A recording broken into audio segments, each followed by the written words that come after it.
আসসালামু আলাইকুম।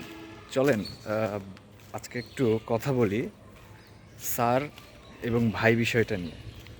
আসলে স্যার এবং ভাই যেটা আমরা বিভিন্ন সময় বিভিন্ন কথায় বলতে গেলে দেখি যে ওনাকে স্যার বলতে হবে, স্যার মানে অনেক বড় কিছু প্রকাশ করে।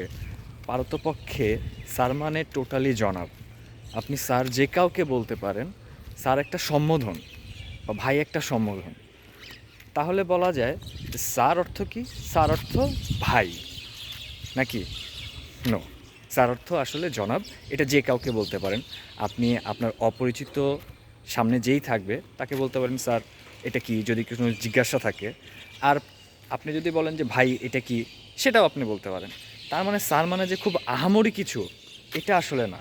আমাদের ধ্যান ধারণা যেটা, সেটা আসলে ভুল।